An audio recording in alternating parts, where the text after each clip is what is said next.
Alrighty, excellent. So welcome everybody. Appreciate everyone being here. And we are today, May 9th, 2022, coming from the Saffrosystems headquarters. And today we are going to present on a really interesting saffron journey, cradle to grave, and really discussing everything related to saffron. And so without further ado, I'll go ahead and introduce myself, then I'll kind of give an outline to today's talk. And at the end, we'll save some time for some Q&A. So again, thanks for everyone for being here. Today, we are again live from the Saffrosystems headquarters. I'm Khalil Ziad Mirza, the CEO, co-founder. I interned at the University of Vermont etymology lab and had the excellent opportunity to work with a lot of fantastic researchers there. And through that internship, I developed this passion for saffron, and that is where I took my research to the next level, so to speak, and went on to get my master's in complementary integrative health and nutrition with a concentration in Western herbal medicine.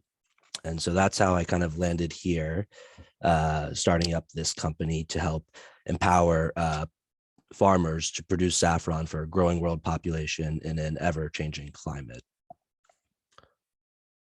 And so today we're going to be covering saffron agricultural research, give you guys some excellent updates to some new literature, talk a little bit about some old literature as well that I think would be, that is very pertinent to growing saffron and to optimizing saffron. And then we'll dive into some herbal products and then some saffron specific marketing that I think will be of use to anyone who really wants to sort of take their saffron entity to next business or next level. And so what is saffron? For anyone who might not be 100% familiar with the crop, it is a low input shoulder cash crop, which is why a lot of people are, have interest of it for sustainable ag. And it is an autumn blooming crocus. So it blooms in October, November, which is why it's, kind of very useful as a shoulder crop to plant after staple crops. Otherwise, it propagates by means of corm. It's a sterile triploid plant, which basically means that it doesn't actually have too much genetic diversity from one offspring to the next. So there's a lot of human involvement over the past 3,500 years since it's been cultivated to really keep the plant thriving across the world. In fact, it's grown on every single continent with exception of Antarctica. It is considered the most expensive spice and also the most adulterated spice because, those go hand in hand in many ways.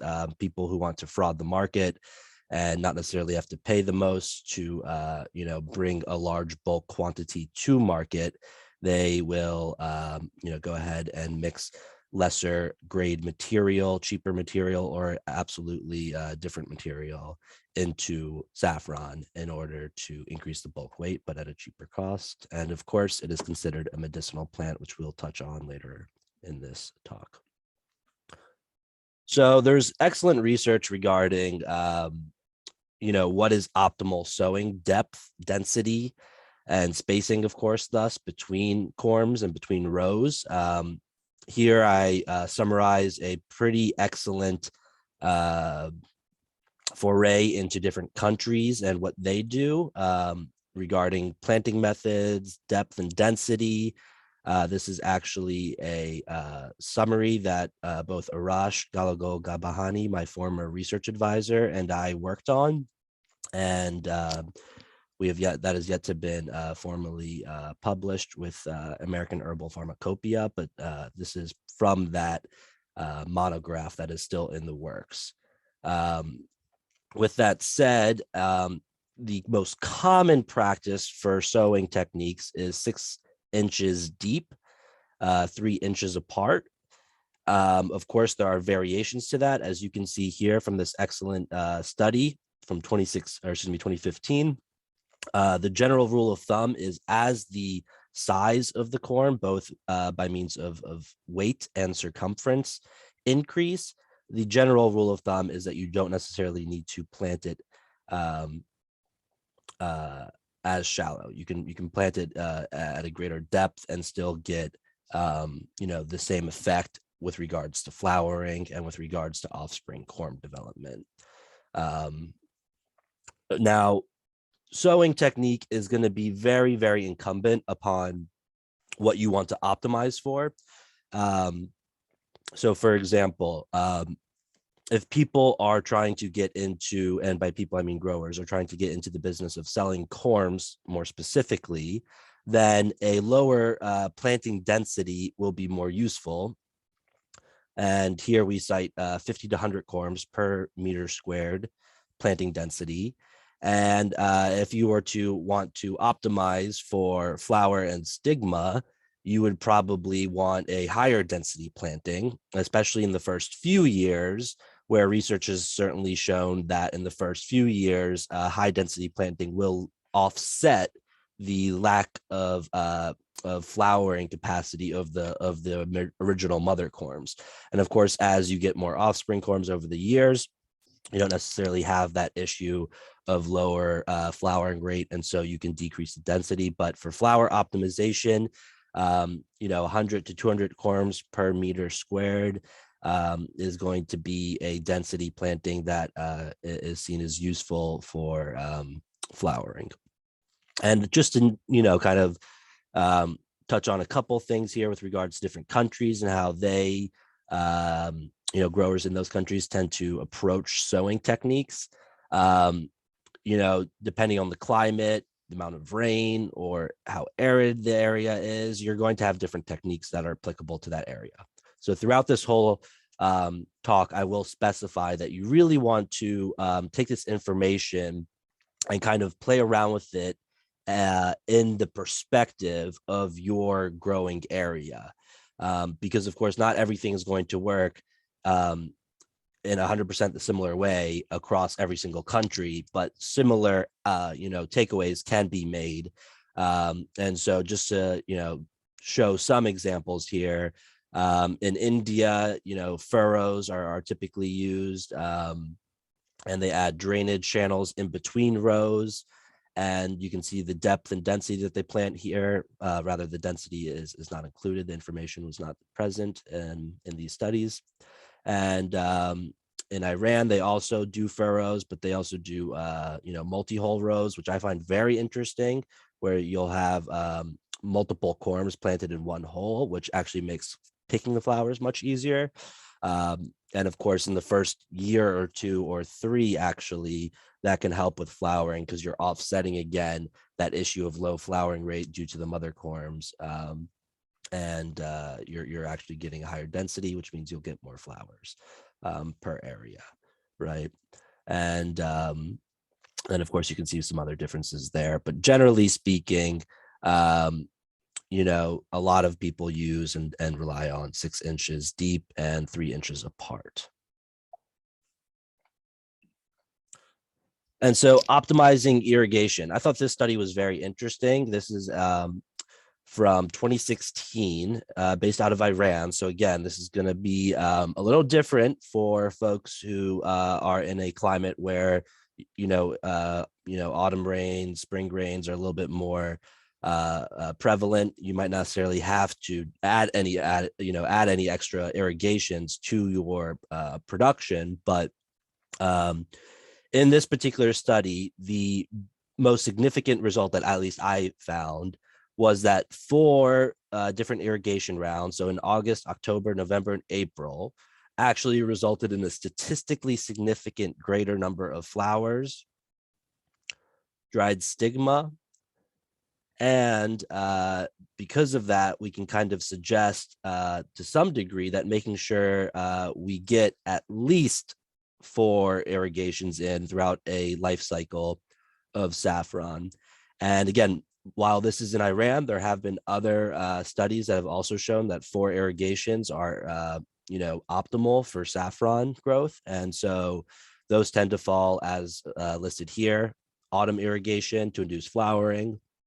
Then a month after that, you will apply another irrigation for leaf and root growth. Right, this is getting into the vegetation period. And then in spring, as we all like to say here at Saffrosystems, spring brings offspring corms, and you can tell why, right? Because in springtime, you need another irrigation to help induce offspring corm development. And then again, at the end of the growing season in April or May, the last irrigation could be applied. I will just disclose, for example, here in Maryland, I work with a grower who's based out of Phoenix, Maryland, USA. And honestly, we have not had any need to add any extra irrigation to our production because it's so hot and humid in the summer and there's constant rains. I mean, it's never really an issue. Our worry is more about corm rot than it is about a lack thereof rain. And of course, snow melt can also contribute to irrigation cycles, just so folks know. So soil texture research. There is a lot of debate about what is optimal for saffron. The most commonly cited soil texture and soil type that is used is sandy loam soil. Now, with that stated, there actually are a variety of countries and, of course, growers, just around the world who rely on a clay soil, as you can see here on the right. And the research has basically pointed to, especially cited in these two studies, that if you're going to go with a more clay textured soil, because that is what you have access to, ensuring that you have good drainage, high soil organic matter is going to be imperative to ensuring that your crop does well and is optimized for your specific growing conditions. And with that said, there is great research, especially out of Kusheki and Husseini 2020, a very nice book that I would recommend to everyone. We'll have our references at the end in case anybody wants to check them out. But they cited that the most favorable soil texture and thus conditions is high nutrient content. So again, going with that high soil organic matter, low bulk density, well-developed friable structure, well draining. In fact, I would argue personally that one of the most important things for saffron texture when it comes to soil is drainage. Because if you don't have good drainage, your corms will, kind of sit there and eventually, be subdued to fungal and or other forms of rot and even mite infestation as well, because that is more favorable to mites is a high water saturation soil. Last but not least, adequate water holding capacity. So the last two are a little bit at odds there, but if you have high soil organic matter, typically the latter point there will come with it. And again, on the right here, just another great review article that listed all these different, 3 different countries, 3 different regions, and what they rely on, generally speaking. So I thought this was a beautiful, beautiful study that was done actually in 2021. And it researched sunshade exposure on saffron productivity, right?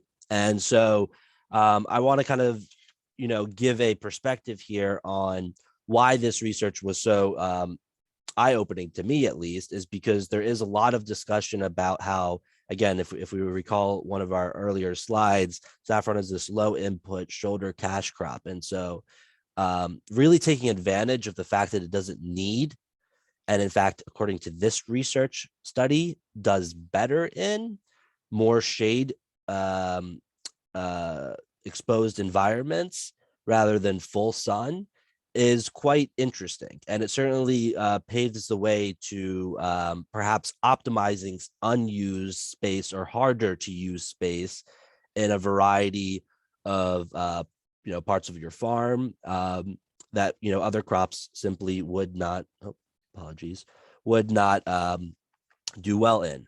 So this particular study pointed that partial shade, roughly 30% of natural sunlight penetration, was optimal for the yield of stigma filaments. So again, if you really want to optimize getting in more saffron, perhaps 30% shade. And the way that they approach shade was having control plots with 100% sunlight, and then they used a certain tarp over top, and they measured everything through a lux meter so they could ensure that they understood how much light was penetrating through the barrier and actually hitting the plants. And so through that method of using the lux meter, they were able to determine different variables of percent shade. Again, I wouldn't stress really having to go out and buy a lux meter and doing this on your farm or anything, but I would suggest that, again, this is interesting research that shows that partial shady environments will perhaps lead to optimized yield of stigma filaments. And second to that, I thought was interesting, point that came from the study was that increasing shade up to 50 and even 70% led to statistically significant improvements in a variety of morphological characteristics. And if you look at these characteristics that I listed here, a lot of them actually have to do with the development of corms, secondary offspring corms. And so again, I'm constantly going to bounce back between making all of this research relative to your specific production needs. So if you're really trying to optimize for stigma filaments and getting as much saffron as possible, maybe 30% sunlight penetration, right? So a little bit of shade, so to speak, not a ton of shade. In contrast to if you're trying to, really optimize for offspring corm development because you would like to sell corms, then more shade will perhaps be beneficial. At least this is what this study pointed to. Now, the next topic is near and dear to my heart because I certainly think that one aspect of our current agricultural system and what actually got me in passion to start working with Saffron and form a company that really helps farmers produce saffron in any way, shape, and form is the fact that a lot of agricultural research and production in the United States, especially, tends to happen in monocrop systems where they're only planting corn, only planting soy. And this leads to a lot of issues when it comes to the health of the soil microbiome, which we can touch on later if people have questions or want me to touch on it. I didn't formally add a slide into this PowerPoint on the soil microbiome because there isn't a whole lot of research currently done as relates to saffron specifically, but there is a lot of excellent conjectures with regards to the health of the soil microbiome and saffron plants. Now, with that all stated, monocrop cultures have been shown study after study to lead to the erosion of topsoil, depletion of nutrients, and is probably one of the main fundamental reasons that drive this constant need and requirement, so to speak, for agrochemical synthetic fertilizers, which of course we'll touch on perhaps the difference between synthetic fertilizers and organic, like for example, manure, for example, later on if people are interested as well. But that is one reason that I thought I was really, drawn to saffron was its potential to be used as sort of this shoulder polycrop, so to speak, where you can really plant it with and harvest it after your other crops. And that can perhaps also, while it does take away some nutrients from the soil, it can also give back a lot to the soil, especially if you're letting a lot of the bioresidue, the leaf matter at the end of spring kind of decompose into the soil, or if you're not only harvesting the stigma filaments and letting the petals, for example, and stamen decompose into the soil. These are things that can definitely help build back topsoil over time, albeit I personally have not seen any robust studies to help support that point. But that was kind of my conjecture into why saffron was such an interesting crop for me to really build a company around and help improve the market. thereof. So without rambling on too much more on my interest and passion for saffron, here's some great research that really summarized what was going on in terms of polycropping saffron with a variety of other plants. And this great review article from 2021, I found it very, very helpful to kind of understand what different countries and regions around the world were doing. So in India, they really have this medium long-term perspective, right, on 10, 15-year saffron field rotations, where they'll lift up all the corms every 10 years or 15 years and move them to a totally different field. That way they can optimize different fields over, decades worth of time. And so if you take that very long-term perspective, so to speak, and you then focus on 2 to 3 years, fields are constantly being left bare or planted with maize, oat, or linseed for 2 to 3 years in different parts, of course. I can't say everywhere in Kashmir, India. And that certainly, you can imagine, has a great deal of benefit to, again, the soil microbiome, but also increasing the longevity, the total lifespan use of a field that you would like to, of course, grow saffron on with perhaps other plants. In Iran, it's a very interesting system as well. In parts of Iran, I should say, saffron seems to be a great cash crop divider between rows of barberry, almonds, or grapes. And so especially out in the west of United States, at least, since that's where we're tuning in from, some of us, perhaps in between grapes, and other, vine growing crops could be a great location for growing saffron in between. So I just wanted to point that out there again. And that kind of hints also at our last slide, which really touched on the fact that, really optimizing saffron for its shade tolerant and in fact shade preferred growth system and fact, it can be kind of factored into this system of where you're going to grow saffron, right?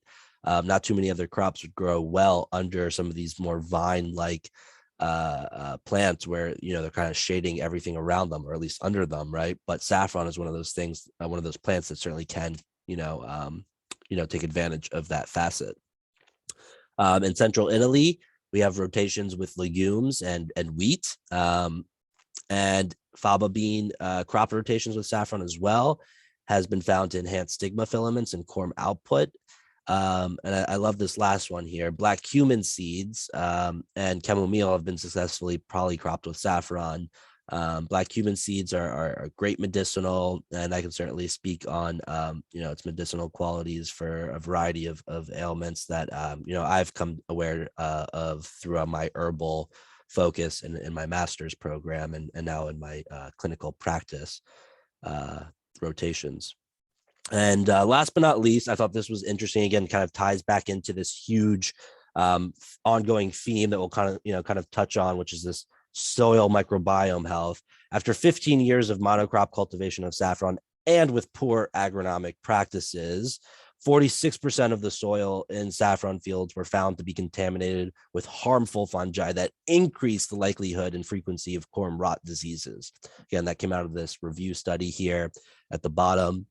And so I just wanted to kind of build that point of, why polycrop, not only polycrop to optimize your land and optimize the productivity of your land, but polycrop to really, again, increase the longevity of your land and also help resist and become more resilient and regenerate your soils, right? Resisting and becoming more resilient against corm rot diseases and other pests, perhaps, right? So moving forward, we're gonna have to actually increase our speed here because apparently we only have 10 minutes on this Zoom, unfortunately. But I wanted to touch on a variety of aspects of herbal therapeutics. These are saffron tinctures. Saffron tinctures are an excellent way to have value-added products to your line of business, right? Very easy to make. Typically just have a water component, an alcohol component, and the saffron. And variety of medicinal and clinical studies up to date have typically relied on very, very small doses, which with very effective results of 20 to 30 milligrams, somewhere in that range. And just so folks know, some of the phytochemicals, the plant-derived chemicals in saffron, most of them are hydrophilic, and some are lipophilic, and then others are, for example, going to be best extracted in, for example, an alcohol menstruum. Next, we have a herbal honey, and herbal honeys are an excellent herbal product to, again, perhaps be used for people who have, that can't take on that alcohol component of tincture. So thinking about children and the elderly, and of course, honey on its own also has its own, antimicrobial properties. And it's great for wound healing as well. So, I mean, there are a lot of things there when it comes to honey on its own. Adding saffron, you're going to get some added benefits for sure. This one was one of my more favorite herbal products to make and play around with. The middle one is a saffron Italian ice. Very, very easy to make. Tastes very good. And then here on the left and right, we have two different types of herbal tea mixtures that I've, played around with myself. The one on the left is actually a traditional Indian saffron herbal tea, kahwa. And that honestly, it's, I've saffron in my tea right now. And I can't say it's kahwa, but it's more like the pusheki here on the right tea.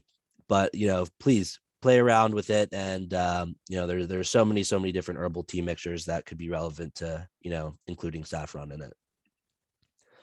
This was a really interesting, fun project I did with a local bagel store here in Baltimore, Maryland, called Greg's Bagels. We did this in 2020. And for 130 so bagels, we used roughly 10 grams of saffron, and they went like crazy. People love these bagels. So, have fun with it. Maybe try to find local bakeries to really partner with and try out different recipes. And, of course, they could find eventually perhaps a means of creating this sort of supply chain where they rely on you for your saffron. This was another really fun one. Also, again, very easy to make. Saffron fudge, saffron chocolate. Very, very simple. The recipe's on our community platform. And of course, everything more or less will end up on there, including these slides. Excuse me. But yeah, it was a saffron coconut chocolate. And now to marketing. I won't spend as much time as I had hoped and wanted to on the marketing, because I want to leave time for questions. But any recipe for growing any business, but especially a saffron specific business, is going to be marketing and innovation, right? The innovation, I feel like we really just covered in the production on the agricultural side, and the innovation in terms of the herbal product side, right? Now, the marketing side, I'm going to touch on just a couple very specific and imperative questions for you to ask yourself about who is your archetype client. Effective marketing will begin and end with knowing every single detail about your client. So be honest with yourself. Where are you now? Where do you want to go? And then close that marketing gap by really putting your customer at the center of it. You want to build this sort of archetype, right, perspective of who is your client. If I had to make an avatar of my client, what would they look like? What would they do? What would they want, right? And then 3 questions, right, that I want everyone to, again, really go through and answer for yourselves. Who is your ideal client? Who will buy from you again and again and again, right? Know everything about that person. Know their fears, their desires. And, Tony Robbins says a great quote: life is the dance between what we desire most and what we fear most. And so understanding how to play to that tune, especially for your saffron business, is going to be imperative to your success and growth. What is your irresistible offer, right? So what are you bringing to the table that cannot be outperformed or outpriced by your competitors? Are you creating a deal or offer for your product or service that is using effective framing, right? So this sort of psychology of understanding that we want to reward early adopters or recurring customers and keep them coming back and back, right, for more. Um, Last but not least, under promise and over deliver, right? You want to ensure that you are under promising to your customers and then you over deliver. And this, might sound a little odd, but it is the psychology of any successful marketing campaign, is really under promising on what you're going to do, what you're going to provide, and then over delivering, so people want to have and are left with this perspective of like, whoa, this was just a very, very, very useful experience, and I want to constantly have this experience, right? And last but not least, this is especially related to the USA. So if folks are not tuning in from the USA, please denote that it might be different for your specific area, but apologies. The FDA does regulate, nutritional and herbal products as foods, or in the same, realm as foods. And so it's very, very easy to launch an herbal product, a nutritional product. You can imagine taking saffron, powdering it up, and putting it in a capsule. That is a great product. People will want that product. Now, you just want to avoid, and I've, of course, gone over this in my master's program, which is making sure that you don't make any disease claims like saffron will treat, depression. We don't want to say that. Stay away from all claims of disease, period. Instead, you can have supportive claims. Saffron will help mood. Saffron may improve mood. Saffron is excellent for optimizing health. Saffron is a great, wellness product. Things like that you can certainly include on your packaging, and the FDA will not care and or go after you. If people want, I can include this excellent background guide by American Herbal Products Association, AHPA, and put it on our platform for folks. But generally speaking, if you include these things on the left on your product and you do not make any disease claims, you will be good to go in the United States for launching your herbal product. Last but not least, here are our references. I slightly apologize for the short time that we have. But again, I want to open it up. We have 2 minutes left. So any brief questions I would love to answer. I'm always available on the platform as well. If people have questions, they can either DM me there, post them in the community, and I'll get to them as soon as I can. But yeah, I'll open the floor up now to anyone who wants to ask any questions in the last minute or two we have here.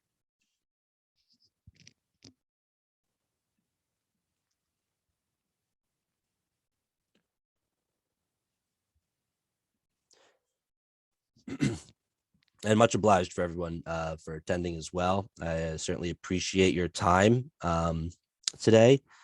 And we'll certainly be uploading this webinar on our platform as well. If folks want to go back and watch any particular part of it, the presentation will also be up there, so people can nitpick and point, pull out certain facts from it if they would like, certain studies.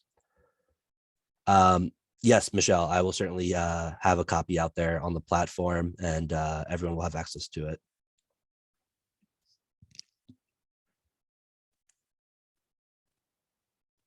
Most welcome. All right, well, much obliged, everyone. That concludes our first 2022 webinar. And Saffrosystems will be looking forward to, having another one in a couple months, maybe. And if you have any suggestions to us, please just write to us and we'll be happy to incorporate those into the next round. Thank you all. Take care.